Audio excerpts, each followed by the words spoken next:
Kalau mau nyembelih ayam, bukan pakai basmalah, minta maaf. Viral di media sosial TikTok, di mana ada seorang ustadz yang menyampaikan ceramahnya, katanya kalau misalkan mau nyembelih ayam bukan pakai baca basmalah, tetapi minta maaf. Ini sangat luar biasa. Setelah kami perhatikan, ternyata ceramahnya makin kesini malah makin kesana ya ikhwah. Dalam arti seperti ini, kok syariat Islam yang jelas dan yang sudah ada aturannya, kenapa malah diotak-atik? Yang seharusnya membaca basmalah ketika kita menyembelih hewan, ini malah harusnya minta maaf. Baik ikhwah, kita akan tonton video fullnya di TikTok, sedang viral.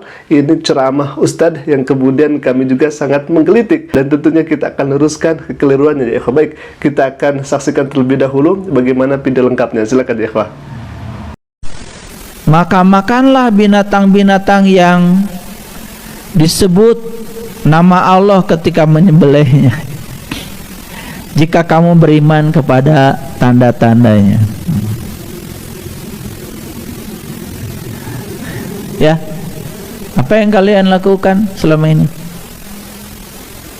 Memotong hewan dengan membaca basmalah.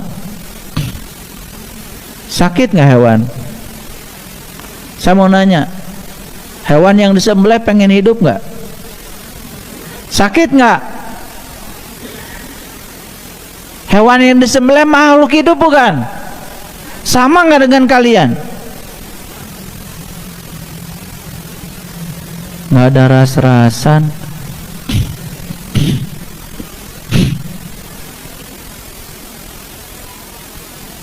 Kalau mau nyembelih ayam, bukan pakai basmalah, minta maaf.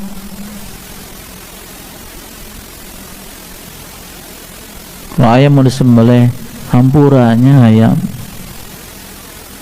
Baik, beliau katakan ayam itu pengen hidup. Bahkan ketika ayam disembelih itu merasa kesakitan luar biasa. Sehingga kalau misalkan kita ingin nyembelih ayam harus minta maaf, bukan membaca basmalah. Nah, pertanyaannya kemudian, apakah kita yang akan nyembelih ayam lantas kemudian minta maaf kepada ayam, apakah ayam ini akan memaafkan kita? Atau misalkan justru ayam ini tidak akan memaafkan kita? Nah, wallahu a'lam bishawab, hanya Allah yang tahu itu. Tetapi rasa-rasanya kok kenapa harus minta maaf kepada ayam? Wong sudah jelas Allah ciptakan ayam itu untuk wasilah kita agar kita taat kepada Allah Subhanahu wa taala. Dengan ayam itu kemudian kita menyembelih ayam dan kita bersyukur kepada Allah Subhanahu wa taala.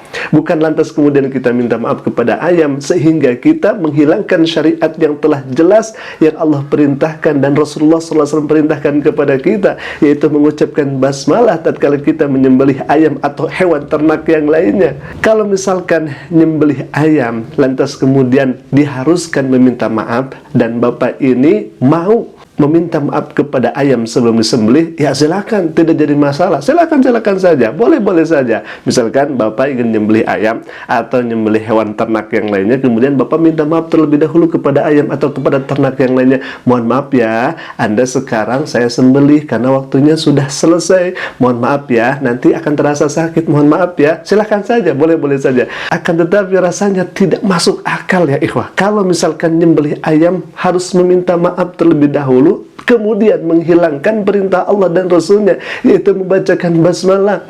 Bukankah Allah dan Rasulnya telah menjelaskan di dalam ayat suci Al-Quranul Karim yang mulia begitu luar biasa? Allah berfirman, faqala ta'ala, a'udzubillahi minasyaitonirrajim, bismillahirrahmanirrahim, وَلِكُلِّ أُمَّةٍ جَعَلْنَا مَنسَكًا لِيَذْكُرُوا اسْمَ اللَّهِ عَلَى مَا رَزَقَهُم مِّن بَهِيمَةِ الْأَنْعَامِ فَإِلَٰهُكُمْ إِلَٰهٌ وَاحِدٌ فَلَهُ أَسْلِمُوا وَبَشِّرِ الْمُخْبِتِينَ, yang artinya bagi setiap umat telah kami syariatkan penyembelihan agar mereka menyebut nama Allah atas binatang ternak yang dianugerahkannya kepada mereka. Tuhanmu ialah Tuhan yang Maha Esa, maka berserah dirilah kepadanya. Sampaikanlah, hai Muhammad, kabar gembira kepada orang-orang yang rendah hati lagi taat. Di sana sudah sangat jelas Allah berfirman walikulli ummatin, dan setiap umat kata Allah, baik umat Nabi Ibrahim, Nabi Ismail sampai Nabi Muhammad SAW, Allah syariatkan terhadap kurban-kurban mereka atau binatang-binatang ternak mereka yang kemudian akan disembelih, maka ucapkanlah basmalah, ucapkanlah kalimah Allah.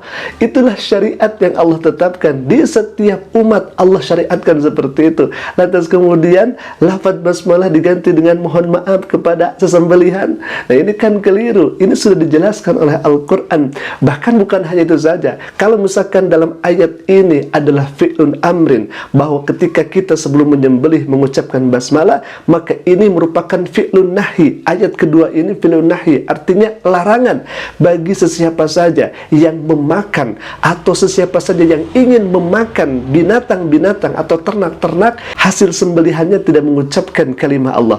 Allah Subhanahu wa taala berfirman dalam Al-Qur'an, faqala ta'ala, a'udzubillahi minasyaitonir rajim, bismillahirrahmanirrahim. وَلَا تَأْكُلُوا مِمَّا لَمْ يُذْكَرِ اسْمُ اللَّهِ عَلَيْهِ وَإِنَّهُ لَفِسْقٌ, yang artinya janganlah kamu memakan sesuatu dari daging hewan yang ketika disembelih tidak disebut nama Allah. Perbuatan itu benar-benar suatu kefasikan. Al-Quran sudah sangat jelas dan tegas mengatakan kepada kita bahwa tatkala kita menyembelih hewan ternak, kita harus terlebih dahulu membacakan basmalah. Bahkan Al-Quran melarang bagi sesiapa saja yang kemudian ada hewan ternak yang sebelumnya tidak disembelih dengan mengucapkan basmalah, maka wala ta'kulu, janganlah engkau memakannya. Al-Quran sudah sangat jelas. Hadis pun demikian ya ikhwah. Dalam hadis kita diperintahkan untuk menyembelih hewan dengan mengucapkan basmalah.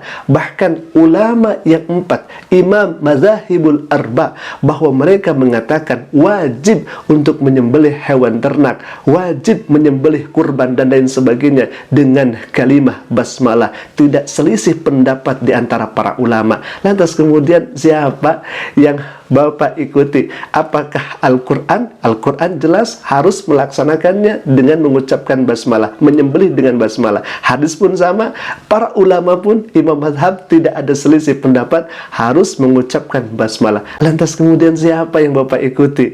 Al-Quran, hadis, dan para ulama itu mewajibkan untuk mengucapkan basmalah. Jadi katanya harus diganti dengan meminta maaf ya ikhwan. Subhanallah, siapa yang Anda ikuti? Alhamdulillah, mungkin itu sudah bisa kami sampaikan. Semoga hal ini bisa menjadi ibrah untuk kita semua, dan hal ini mungkin sekaligus untuk meluruskan dan klarifikasi bahwa syariat tidak boleh diotak-atik oleh manusia. Syariat sudah datang dari Allah dan Rasulnya untuk kita jalankan dan untuk kita patuhi. Aku qouli hadza, ala fahmi. Assalamualaikum warahmatullahi wabarakatuh.